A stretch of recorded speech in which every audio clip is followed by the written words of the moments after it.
Hello everyone, welcome back to my channel. Before starting the video, please subscribe and keep watching for more details videos. Gauff battles through 14 double faults to reach next round in Montreal. Coco Gauff overcame 14 more double faults to beat Veronika Kudermetova of Russia 4-6, 7-5, 6-2 in the National Bank Open. 2 days after surviving 23 double faults and a third-set tiebreaker against fellow American Danielle Collins, the top-seeded Gauff rallied from a set and breakdown against Kudermetova to reach the round of 16. It was a tough match, Gauff said. I thought I did well mentally, especially on the return. I was playing an opponent that served really well. Obviously, I would like to serve better on my end, but overall, just happy to get through.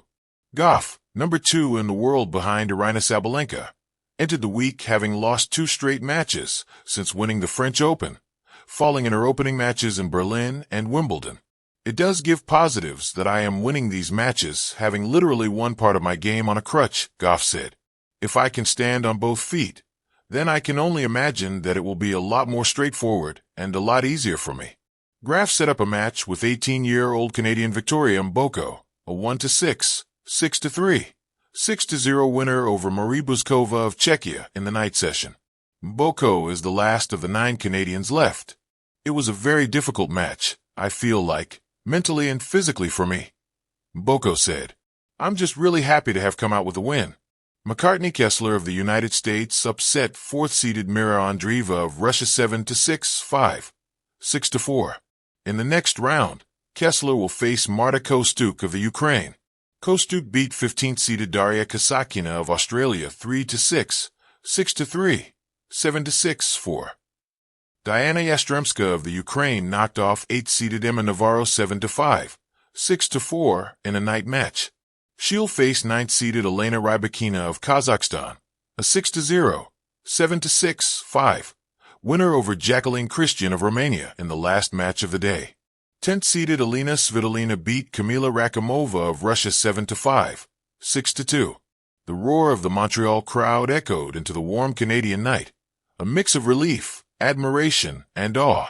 Coco Gauff, still just 21 and already a household name in tennis, had done it again, fought back from the edge, from her own struggles, and from a tenacious opponent to punch her ticket to the next round at the 2025 Canadian Open. But this wasn't a polished victory, the kind that glistens with perfection. This was a match forged in fire, one where resilience mattered more than statistics. 14 double faults. And yet, victory. It's one of those contradictions that makes sports unforgettable. The stat sheet screamed inconsistency, but Gauff's heart screamed louder, and the world listened. The numbers and the nerves. When you read 14 double faults, it's tempting to assume disaster. For many players on the WTA Tour, that number would spell doom. It's a stat that reflects tension in the wrist, doubt in the mind, maybe a tweak in the mechanics. And in Gauff's case, it's been a reoccurring shadow lurking over her progress, particularly on her second serve. But to understand the full story of Coco's Montreal performance, numbers alone won't do. They missed the mental battle waged on every toss of the ball, every swing made not just with muscle, but with memory and emotion. There were moments in the match where her frustration boiled over, her eyes skyward, lips murmuring self-corrections or silent prayers. The serve wasn't cooperating, but everything else inside her demanded she keep fighting. A match of momentum swings. Her opponent, Veronika Kudermetova, wasn't there to play a supporting role in Gauff's story. The Russian came out aggressive, sensing Gauff's nerves and using them to her advantage. In the first set, Gauff was erratic. Her movement, as always, was world-class, her forehand explosive, but each double fault was like a crack in the dam. Kudermetova took the first set, not with dominance, but with clarity. She absorbed Gauff's raw power and returned it with a clinical edge. The crowd, although partisan, felt the shift. There was tension in the air, not disappointment, but a kind of communal concern. They had seen this version of Coco before, and they knew what she had to do to climb out. The second set was a masterclass in stubbornness. Not elegance, not fluidity, just pure mental grit. Gauff started yelling after winners, clenching her fists after each service, hold like she'd just escaped from a trap. The double faults kept coming, some at the worst moments imaginable, but she never let them define the match.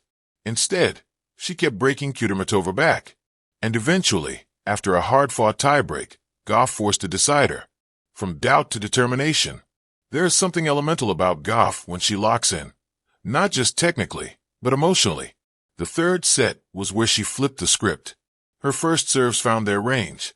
She began using her backhand slice more effectively to break Kudermetova's rhythm. And perhaps most importantly, she stopped fearing the double fault. That may seem counterintuitive, but ask any top athlete, and they'll tell you. Once you stop fearing the mistake, you're free to compete again. And that's exactly what Gauff did. Rather than aiming for safety and guiding the second serve, she swung out, even if that meant the 11th, 12th, or 13th double fault. Because by that point, she decided that playing freely was the only way to win. And when she did, 4-6, 7-6, 5, 6-3. A conversation larger than tennis. It's easy to see Gauff's matches as pure sport. Ranking points, statistics, prize money titles. But her journey represents more than that. Every struggle she faces on court mirrors the inner battles faced by millions watching her. Doubt, pressure, expectations, the push-pull between failure and progress. Her willingness to keep going, to not hide from her flaws, is what makes her so compelling. In post-match interviews, she rarely sugarcoats it. And after this Montreal battle, she was honest again. I'm very disappointed with the double faults, obviously. But I'm proud of the way I didn't let them take over the match. Sometimes, you just have to win ugly. That phrase, win ugly, is a badge of honor in tennis. Because winning when everything is going well, that's easy. Winning when your primary weapon betrays you, that's character. A player still evolving. It's crucial to remember, Coco Gauff is still growing. Not just in age, but in experience, in technical refinement, and in emotional poise. Her double fault issues don't reflect a broken game.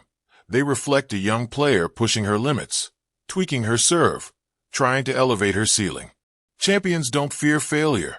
They experiment, they struggle, and they return better. Her team, including longtime coaches and mentors, know this phase well. They've seen her survive 3-hour marathons, Grand Slam heartbreaks, and meteoric rise with the poise of someone far older. These matches in Montreal are part of the larger canvas. And while her serve remains a work in progress, her fighting spirit is already masterpiece material.